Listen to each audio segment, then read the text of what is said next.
Eh, a ver, la profesora Ana Laguía ha colgado en la asignatura, dejarme que lo busque en un momento.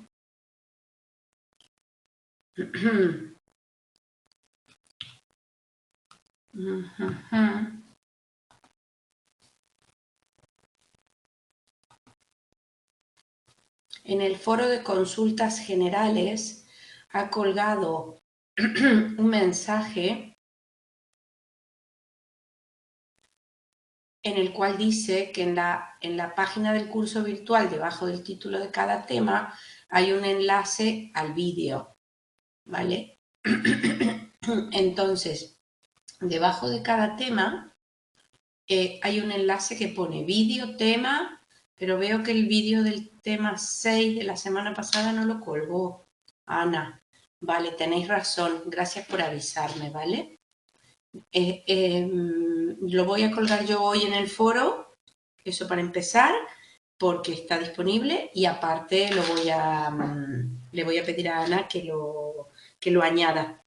Se le habrá pasado esta semana. Bueno, si os parece vamos directamente al tema. Gracias a vosotros por recordármelo. Bueno, el capítulo 7, como os decía, está centrado en el tema de la violencia en el trabajo, la violencia en el ámbito del trabajo y el acoso. Son etiquetas, diríamos así, que se utilizan de diferente forma en función de la línea teórica con la que trabaja cada uno de los autores, de los expertos y también de la zona. ¿Por qué? Porque en Estados Unidos se tiende a utilizar más la etiqueta Workplace Violence, que es más amplia. Y en cambio, en Europa, sobre todo siguiendo la línea de los autores escandinavos que iniciaron todo el estudio del acoso laboral, del mobbing, Lehmann, Narsen y otros, se utiliza más la etiqueta acoso laboral, mobbing. Por ejemplo, el libro de Jean-Marie Irigoyen, una autora francesa que ha trabajado sobre ese tema, tuvo muchísimo éxito. Este capítulo ha sido escrito por Antonio José Adán, que es un experto en prevención de riesgos laborales, que trabaja para la Comunidad de Madrid, y también por el profesor Juan Antonio Moriano. Y vamos directamente a ello porque hay bastante para hablar. Este es el índice, una breve introducción que justifica por qué el interés en este tema. Luego, una definición, un acuerdo etimológico, diríamos así, es decir, poniéndonos de acuerdo de qué estamos hablando en cada caso. Luego, centrarse específicamente en el tema del acoso en el trabajo, qué es y cómo se desarrolla. Luego, las consecuencias sobre la persona y luego cómo se hace la evaluación y prevención y unas breves conclusiones. Vamos directamente a la introducción entonces, que básicamente lo que justifica es que el acoso, la violencia, es algo que es omnipresente en la vida humana y en la historia del desempeño humano en todas las actividades. Pero es cierto que en las últimas décadas quizá ha habido una concienciación o una sensibilidad diferente en todos los ámbitos de la sociedad respecto a la tolerancia de la violencia. Mientras nuestra sociedad durante mucho tiempo era simplemente una sociedad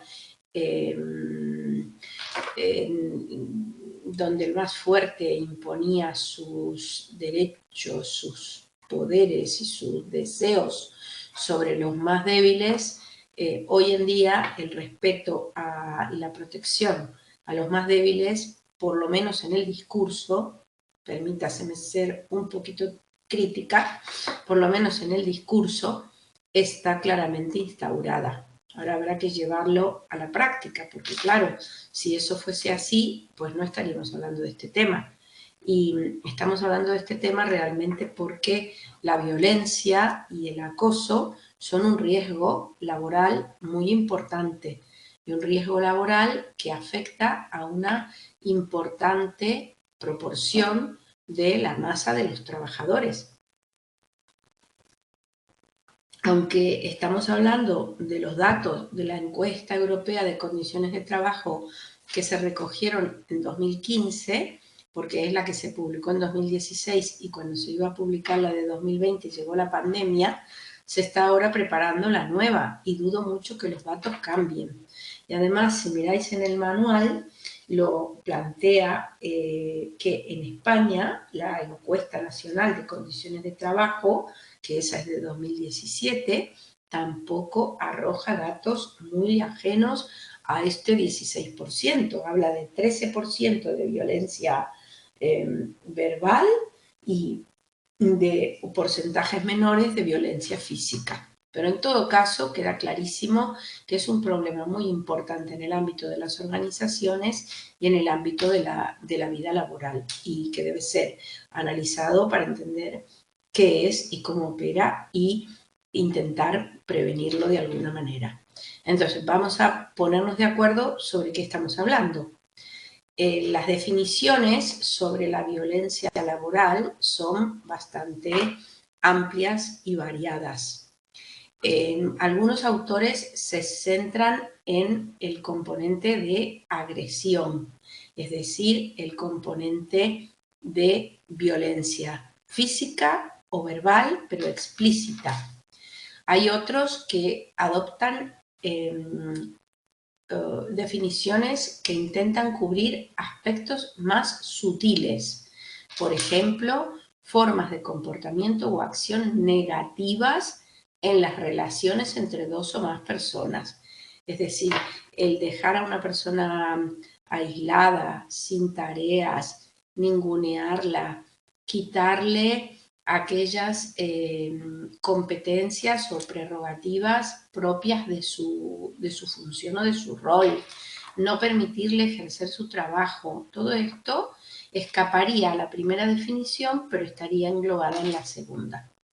Por eso hay algunas definiciones que se centran mucho en el tema de la violencia en sentido de agresión, de acción negativa que causa un daño físico, psicológico, etcétera, pero hay otras que, como veis, por ejemplo, la segunda, la cuarta, etcétera, son más amplias e intentan incluir esta, por ejemplo, incidentes en los que se maltrata, intentan incluir otras cuestiones más sutiles que son parte de la violencia o parte de la agresión, pero que pueden adoptar otras formas, porque la discriminación, por ejemplo, es un problema importante del que puede ser objeto gente que a lo mejor está muy cualificada. Nosotros cuando hablamos de discriminación pensamos siempre que se trata de un trabajador extranjero, una mujer, una persona mayor o un joven, pero que están subcualificados o pobremente cualificados. Pues no es así, porque si, por ejemplo, vais a leer el último libro de Francisco Bretones, el profesor de la Universidad de Granada, que trabaja sobre el tema de los riesgos psicosociales en los colectivos vulnerables, los trabajadores migrantes, incluso de alta cualificación, siguen siendo vistos como inmigrantes y siguen siendo objeto de discriminación, con independencia de que tengan una alta o altísima cualificación, en algunos casos. Entonces, se trata de un comportamiento que, por otra parte, tampoco tiene que darse solamente in situ, es decir, puede ser un comportamiento que se dé incluso fuera de la organización. Así que la definición, como veis, varía en función del autor y varía en función del enfoque. Existe un conjunto de aspectos que están consensuados, a pesar de que las definiciones no sean todas absolutamente coincidentes, ¿vale? Elementos de acuerdo, pues circunstancias relacionadas con el trabajo o entornos de trabajo. ¿Por qué? Porque no necesariamente se trata de que se produzca en el espacio físico del trabajo. Se puede producir, y además hoy en día veremos que se puede producir incluso a través de las tecnologías. En segundo lugar, conductas de amenaza de alguna naturaleza. Esta última, la violencia sexual o la violencia física, pueden ser las más evidentes, pero no son las únicas, como decíamos. Luego, hay que entender que hay un amplio abanico de gravedad o intensidad, porque puede ir desde, como decía antes, ningunear a la otra persona y faltarle el respeto, hasta actos graves como agresiones físicas. Y se puede tratar de un comportamiento aislado o un comportamiento circunscrito a un determinado periodo de tiempo o un comportamiento extendido en el tiempo. Y además la violencia y la agresión se puede dar en todos los niveles y en todas las direcciones. Nosotros tendemos a creer que se produce entre el superior que acosa o maltrata al subordinado, pero no necesariamente es así, ¿eh? Se puede producir claramente en la dirección contraria. ¿Cuál es la definición por la que opta el capítulo? Y esto es importante entenderlo. ¿Por qué? Porque nos va a ayudar a comprender el resto de los apartados. Adopta la que propone la reunión de expertos que convocó en 2010 la Comisión Europea. Y es una definición bastante amplia, porque incluye todos los incidentes en el que las personas se sientan o sean abusadas, amenazadas o agredidas en circunstancias relacionadas con el trabajo. Con lo cual, ojo, no estamos hablando solo del espacio físico del trabajo, y que impliquen un riesgo que puede ser explícito o implícito para la seguridad, el bienestar y la salud, con lo cual aquí entrarían muchas cosas que soportamos en el trabajo. Y aquí tenemos que distinguir entre lo que sería workplace agresión y workplace violence, que son dos tipos de etiquetas comúnmente utilizadas en el entorno anglosajón. ¿Qué entendemos por agresión? Pues cualquier tipo de humillación, hostigamiento, intimidación, insultos, incluso podría incluirse en esta categoría hasta el rumor negativo y malintencionado, daños a la propiedad. Y en cambio, por violencia, el ataque físico, la confrontación directa, el abuso sexual o el intento de abuso sexual. Es decir, el comportamiento de violencia tiene sobre todo una intención de causar un daño físico, y en cambio la agresión tiene más bien un acento en la agresión psicológica y no tanto en la agresión física, aunque podría ser un correlato. Como decíamos entonces, el término agresión es más general, abarca formas de conducta que pueden ser físicas o no físicas y que están orientadas a dañar a la persona o a la organización o a ambos. En cambio, el concepto de violencia es más específico porque se incluye en ello solo lo que implique algún tipo de acción física.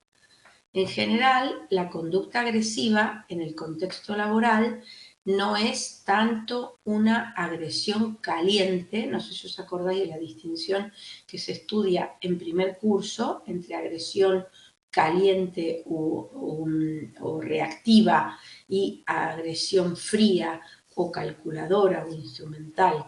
En las conductas agresivas en el entorno laboral tienden a ser más bien instrumentales, no necesariamente, aunque las hay, agresiones calientes.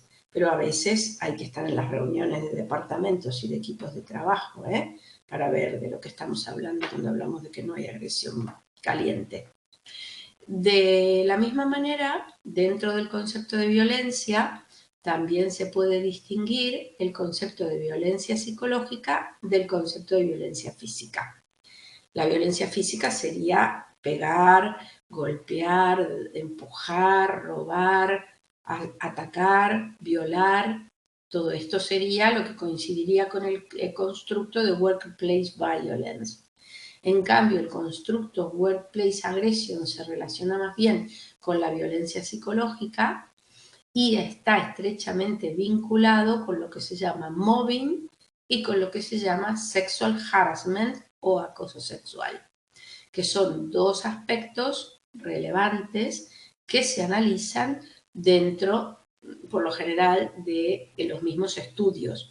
Nosotros publicamos en el año 2009 y en el año 2010 metaanálisis en los cuales analizábamos, por un lado, los antecedentes y las consecuencias del mobbing y por otro lado los del acoso sexual, porque en realidad lo que hicimos fue comenzar a reunir todos los trabajos al principio, pero luego cuando los tuvimos todos sobre la mesa, que recuerdo que eran una barbaridad, y digo sobre la mesa porque en ese momento lo hacíamos en papel, pues encontramos que había muchas diferencias entre aquellos que se centraban solo en el acoso sexual, aquellos que se centraban solo en el acoso laboral y aquellos que estudiaban ambas posibilidades, es decir, el acoso sexual incluido dentro del mobbing.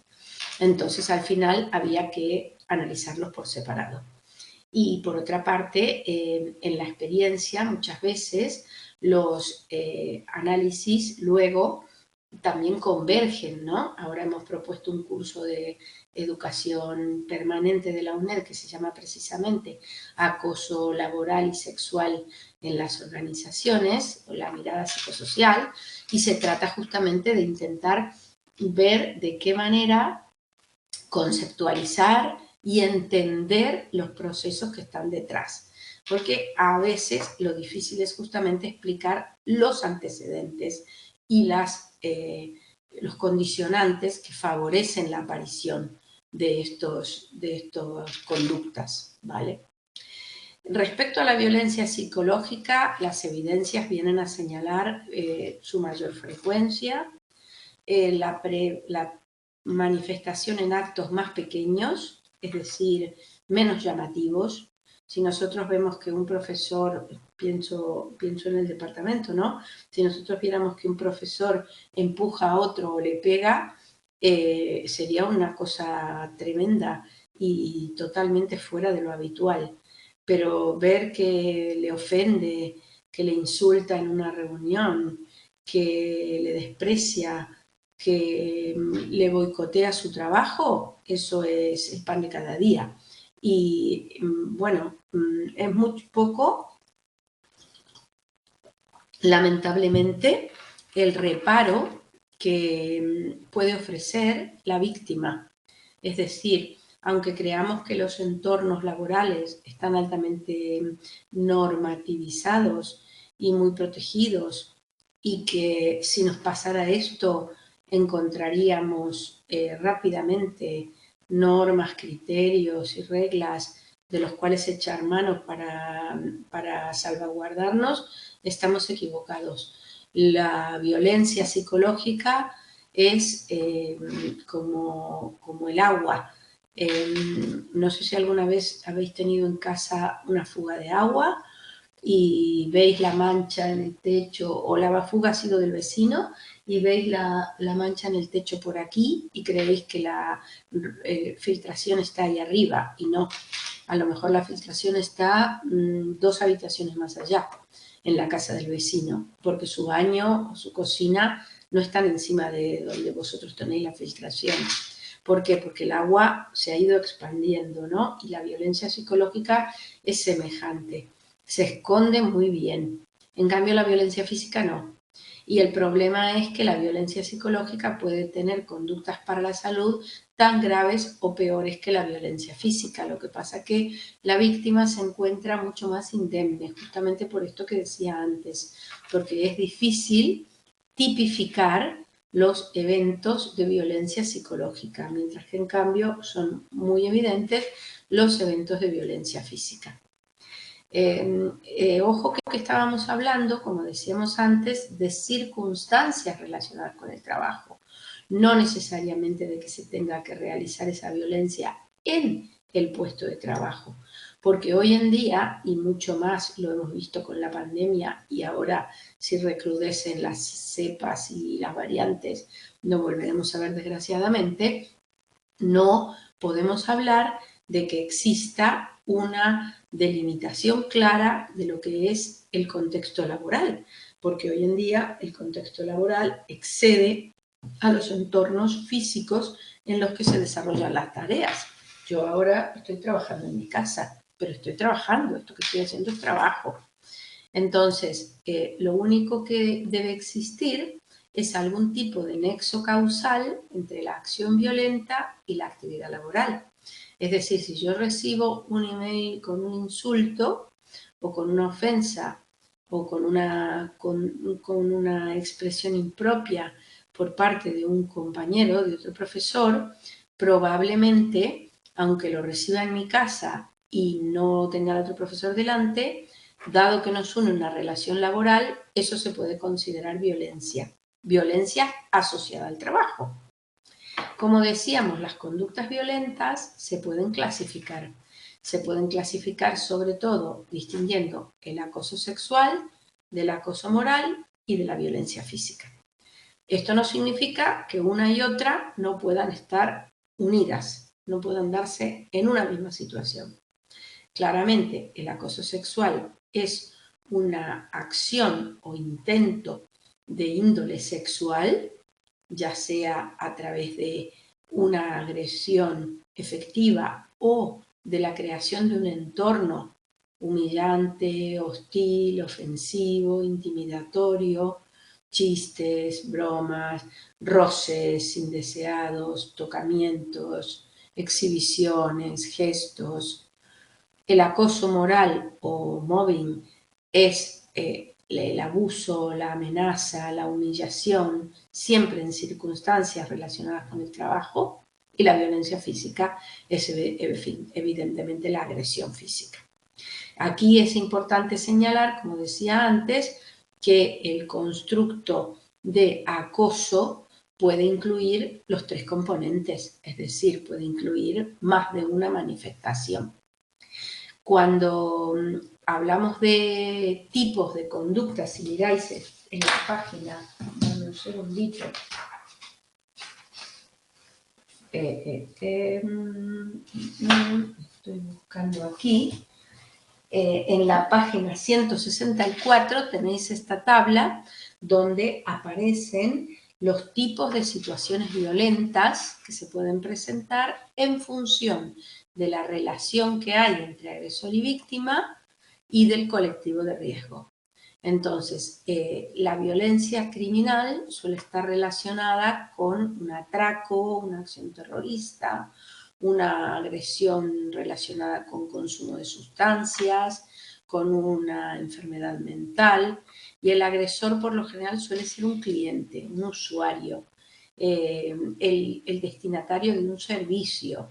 Se suelen dar con frecuencia en, sobre todo, los lugares donde hay dinero, gasolineras, joyerías, farmacias, locales de apuestas, de lotería, etcétera, ¿no? Pero no hay que perder de vista que también se puede producir un tipo de violencia de esta naturaleza muy en relación con aquellas profesiones en las cuales hay una relación más continuada, un intercambio habitual. Y eso ya nos hace pasar al ámbito sanitario y al ámbito educativo. También al ámbito de los conductores de los servicios públicos de transporte, pero en el sentido de que no se trata de que te traten de arrebatar un bien, es decir, no es para robarte un fármaco o una droga o dinero o unas joyas, sino se trata más bien de una violencia relacionada en gran medida con el contenido del servicio que está prestando ese trabajador. Por eso la violencia suele relacionarse con algún desacuerdo o alguna disconformidad relativa al contenido del servicio, ¿vale? Por ejemplo, la calificación que obtuvo el hijo en una prueba de evaluación y la agresión la realiza el padre al profesor. El dictamen o la decisión del profesional sobre una baja laboral, sobre una prescripción médica, sobre un diagnóstico, sobre un tipo de prueba médica que se le va a realizar a determinada persona, sobre el tiempo de espera, sobre las condiciones en las que se ha atendido, etcétera, pueden dar lugar a la violencia en el entorno sanitario, por ejemplo. Existe violencia en el lugar de trabajo cuando el agresor es también empleado o antiguo empleado de la empresa. Y entonces puede ser que la situación sea una violencia relacionada con el trabajo que aquí sea muy dispar la posibilidad de mencionar ejemplos, porque puede haber miles de ejemplos, y que esté relacionado con algún tipo de desacuerdo con el jefe, el compañero, etcétera, ¿no? Y luego hay una violencia relacional que puede ser una violencia originada en el ámbito familiar que se traslada al ámbito laboral. Es decir, por ejemplo, un marido que está en proceso de divorcio de su mujer y decide atacarla en el lugar de trabajo. En este caso, la violencia tiene lugar en el lugar de trabajo, pero la que tiene relación, por lo general, con el sitio de trabajo es la víctima y no el agresor. En este caso, el agresor suele entrar o esperar a la víctima cerca o en el lugar de trabajo y agredirla, ¿vale? Frecuentemente las víctimas directas son mujeres, pero los correlatos, es decir, otras personas que se pueden ver afectadas por esa situación pueden ser compañeros o jefes, tanto varones como mujeres, ¿vale? Y ahora vamos a hacer un esfuerzo por centrarnos específicamente en el tema del acoso laboral, del acoso en el trabajo. Leinsman dijo en una ocasión que el ámbito laboral era el único lugar en el cual hoy en día, en la sociedad moderna, podías matar a alguien y no ir a la cárcel. Es decir, Leinsman señaló con sus conferencias, con sus escritos, con sus libros, la gravedad y la extensión del problema del acoso laboral.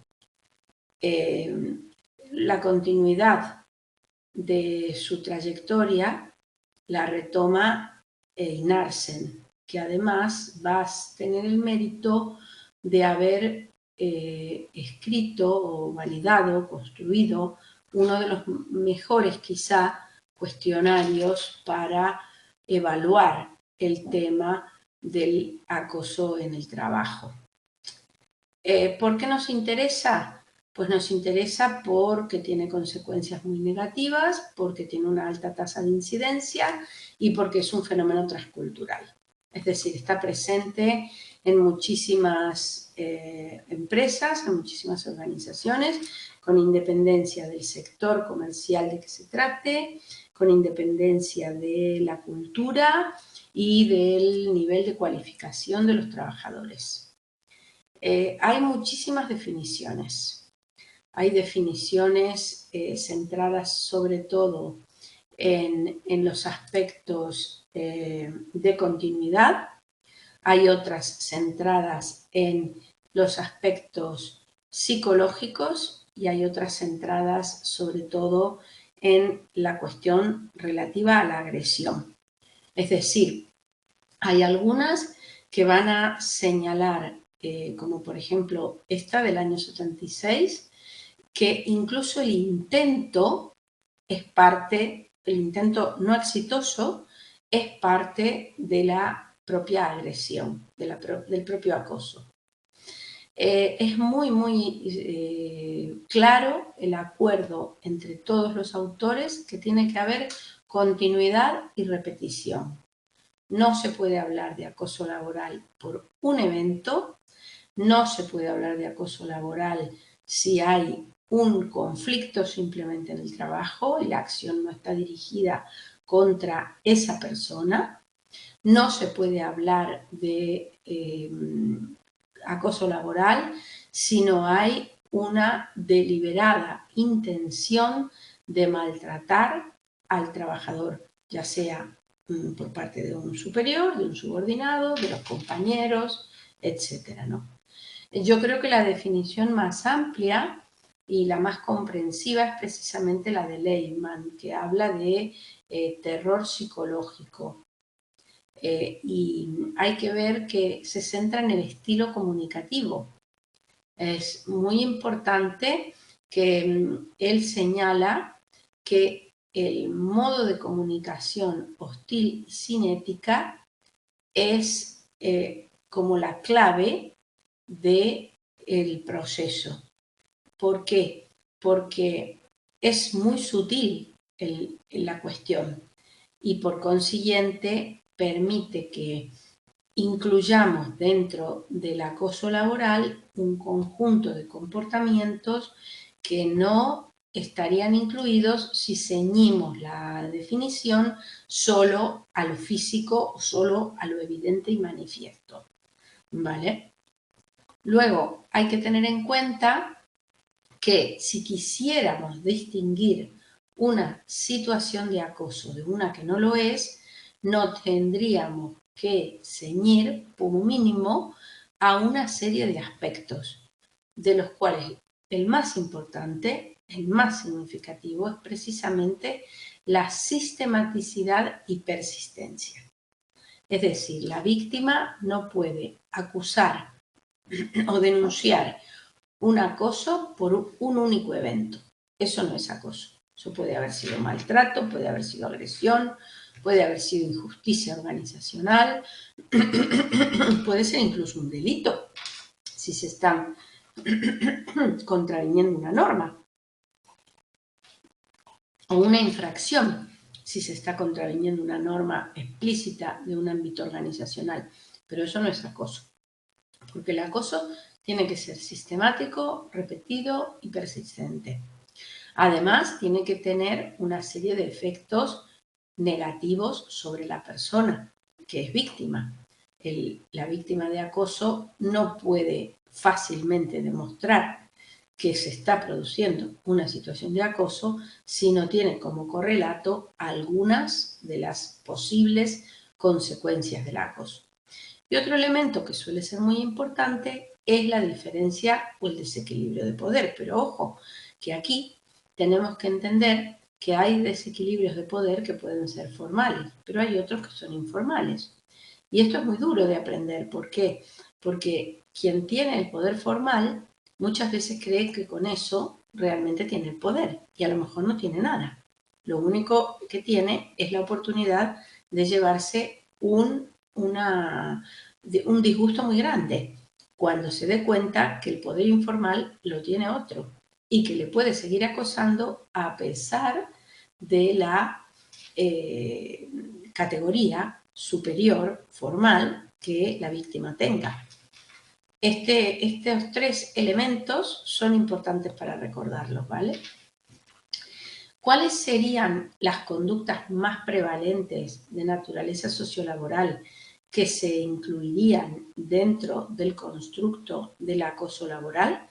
Pues en nuestro país, según la investigación de Iñaki Piñuel, un catedrático de la Universidad de Alcalá de Henares, es asignar tareas sin valor, impedir la realización de las tareas que son competencia profesional de esa persona, evaluar sesgadamente el desempeño, que obviamente en muchos contextos tiene una repercusión sobre el feedback que la persona recibe, pero también sobre la recompensa económica, excluir socialmente de manera sistemática a una persona, sobrecargarla de trabajo o presionarla para que lo haga más rápido, y desvalorizarla o despreciarla a ella misma a través del esfuerzo y el trabajo que realiza. Este es el resultado de la investigación de Pinuel entre el tipo de conductas, pero fijaros que el hacerte hacer cosas absurdas que no tengan ningún valor solamente por ningunearte, y el reducir las competencias profesionales, es decir, que si tienes la posibilidad de hacer determinada actividad porque eso es una competencia de tu puesto y de tu cualificación y te impiden hacerlo, eso se puede considerar acoso laboral. El acoso depredador y el acoso relacionado con disputas serían dos tipos de acoso diferente que habría que distinguir dentro de la organización. ¿Por qué? Porque el acoso depredador sería aquel en la que la posición de poder de quien la ostenta le permite presionar y maltratar a otros para obtener determinados beneficios de ellos. Y en cambio, el acoso relacionado con disputas es el que puede haberse iniciado al principio con un litigio, pero que luego deriva en una situación de acoso. Nosotros, por ejemplo, en el año 2013 hicimos un estudio en el ámbito sanitario y encontramos que los profesionales sanitarios menos identificados con el grupo eran los que tenían mayor probabilidad de sufrir el acoso, precisamente porque si lo vamos a explicar desde un punto de vista de psicología social, quizá la mejor explicación sea la de Opotou, de la frontera moral. Opotou dice que la frontera moral es esa línea invisible que separa a los que están en el endogrupo de los que están en el exogrupo, a pesar de que estemos dentro de la misma organización o del mismo departamento o del mismo grupo de trabajo. Unos somos los fuertemente identificados, los nuestros, y hay gente que está fuera.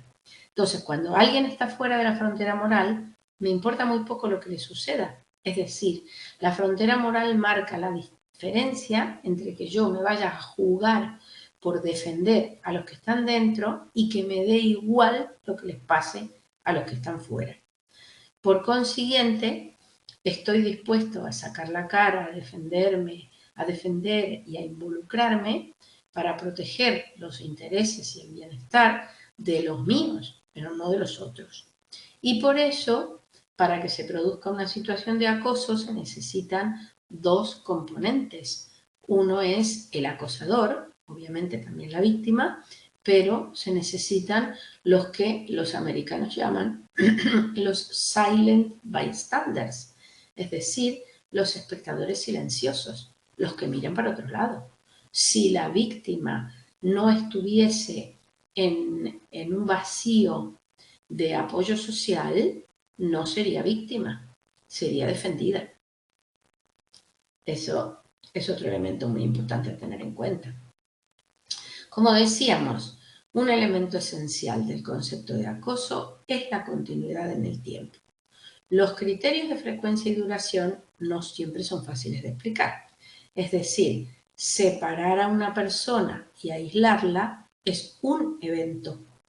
Pero claro, si a eso se le suman otros eventos que van a terminar poniendo a la persona en una situación de ostracismo, es evidente que al final se podrá demostrar una continuidad. Es verdad que esto es una faena para la víctima, porque esto significa que la víctima no podrá pedir ayuda ni denunciar, hasta que haya sufrido el evento un largo tiempo. Y eso puede ser tremendamente destructivo para la víctima, ¿vale? Las primeras evaluaciones se centraban generalmente en grupos de discusión, en focus group. Sin embargo, poco a poco se fueron desarrollando cuestionarios. Y los cuestionarios que propuso Lehman al principio y los cuestionarios de Inarsen, sobre todo el NAQ, el Negative Acts Questionnaire, son los más utilizados en la actualidad. Sin embargo, debo decir que muchas de las encuestas de riesgos psicosociales incluyen algunos ítems específicamente destinados a detectar el acoso laboral o el acoso sexual. Y también hemos de decir que en España se han desarrollado algunos instrumentos. Lo que pasa es que esos instrumentos que se han desarrollado en España han tenido poco recorrido, poca trayectoria científica. Algunos se han desarrollado para contextos específicos. Me parece recordar que, por ejemplo, que vi una vez en un congreso en Málaga uno diseñado para el ámbito de la agricultura o de la construcción, pero no hay una investigación sistemática para validar instrumentos nuevos.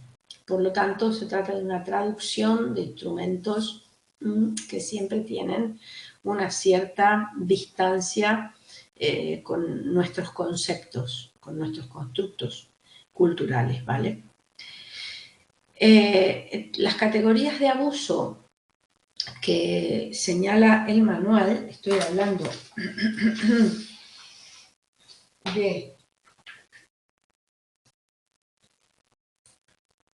dame un segundito.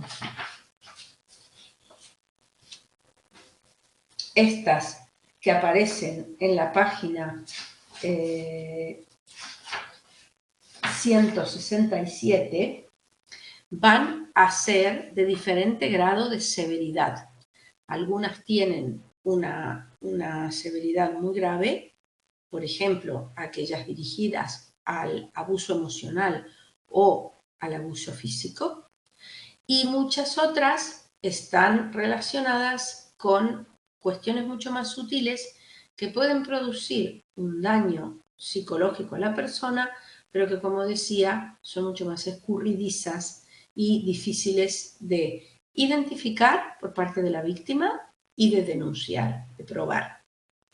El nivel de severidad también es independiente de la experiencia personal, porque muchas veces las personas van a ver las cosas de manera muy diferente, ¿vale? ¿Cuáles serían los antecedentes que podemos señalar?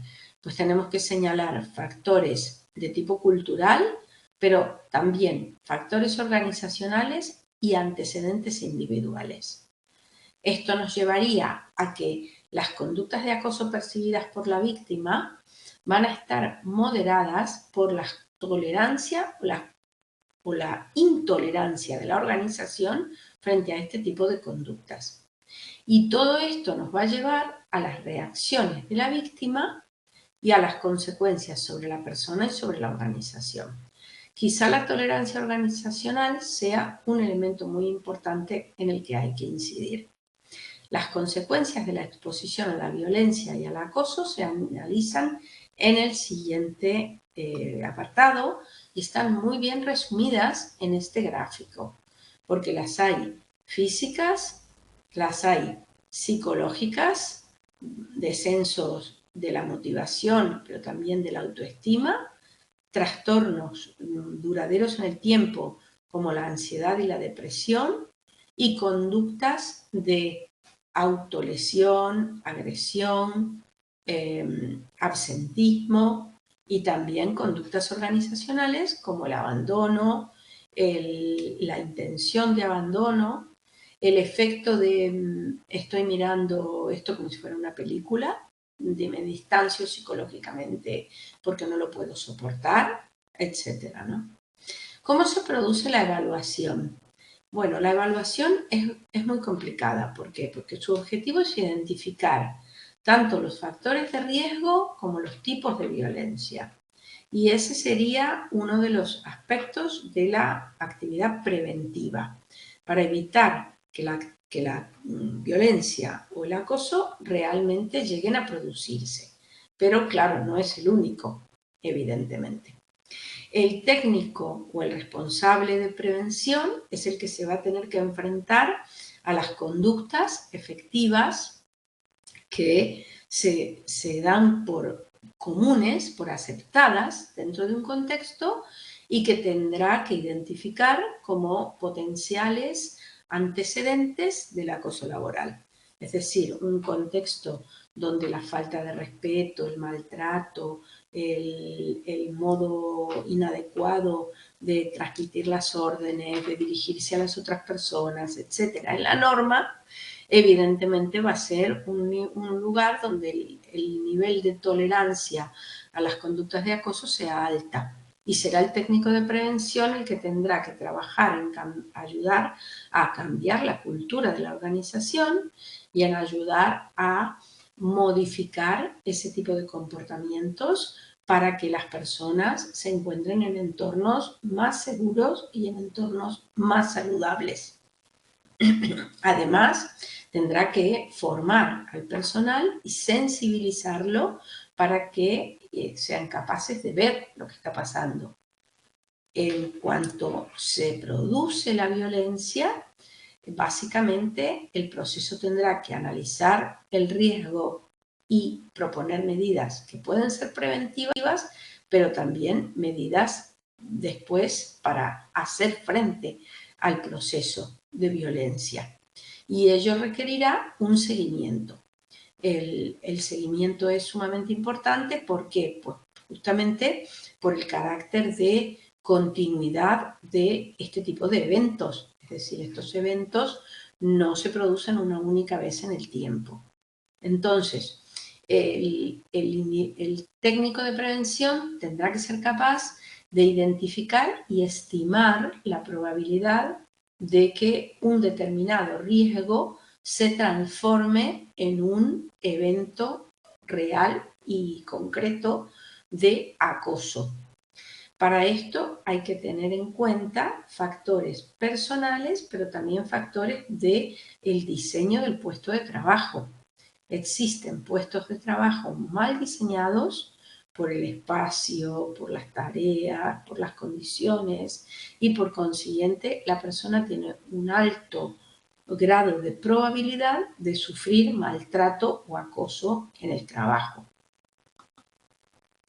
Una vez identificados esos factores de riesgo, el técnico tendrá que ser capaz de diseñar un programa de prevención que debería estar dirigido a toda la plantilla y que tendrá después que estar adaptado a las situaciones y a los contextos específicos en que se realiza cada una de las tareas. Es decir, no vale de muy poco, iba a decir no vale de nada, vale de muy poco un curso general sobre qué es el acoso.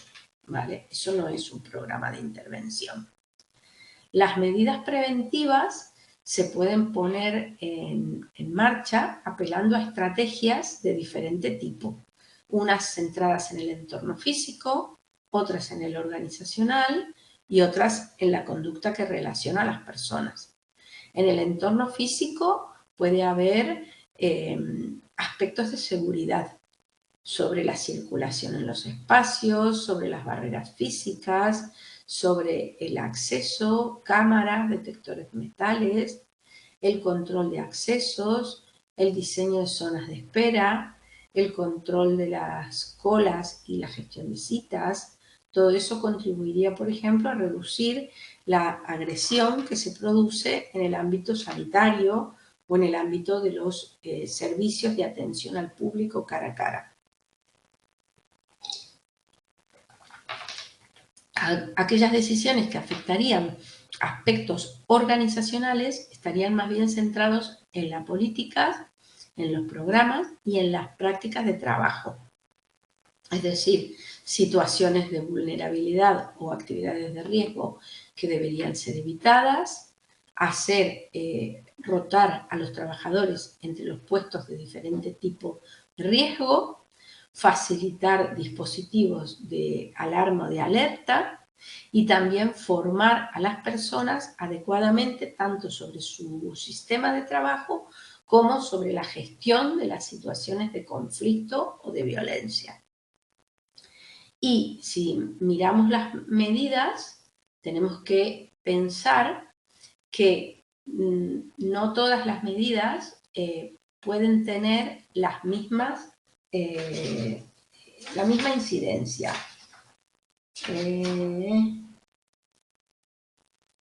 Aquí hay un error porque esta no es la tabla que yo quería mostrar.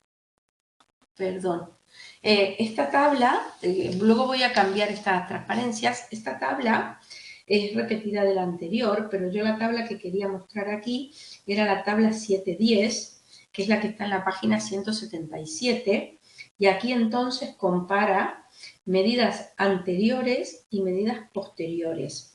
La prevención primaria, que es la que se produce antes del suceso, es toda aquella destinada a identificar y evaluar riesgos y evitar que el fenómeno se produzca. En cambio, la prevención secundaria es la que está relacionada con paliar o neutralizar las consecuencias. Por consiguiente, es una intervención a posteriori del suceso, ¿vale? Esa es la tabla a la que hay que prestarle atención. Luego cambio en la grabación, pondré el PDF con la tabla esta corregida.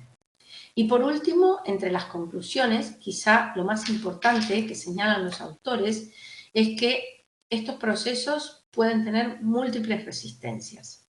Las resistencias se localizan en muchos entornos. En el propio de la persona, que tiende a negar lo que le está ocurriendo, en el de sus compañeros, que miran para otro lado y minimizan el impacto de los eventos, en las creencias que comparten los supervisores, los directivos y en general en la cultura organizacional. Por lo tanto, es muy difícil que este trabajo del técnico de prevención sea fácil y sea rápidamente exitoso. Por lo general, cambiar esta situación requiere un cambio en la cultura organizacional y es muy difícil conseguir ese cambio de un día para el otro. Pero es muy importante porque el trabajador no puede realizar bien su tarea en un entorno psicológicamente desfavorable o psicológicamente agresivo y violento. Por eso es un desafío muy importante el que los psicólogos se impliquen en la gestión y en la prevención de los riesgos psicosociales. Bueno, muchas gracias. Voy a detener la grabación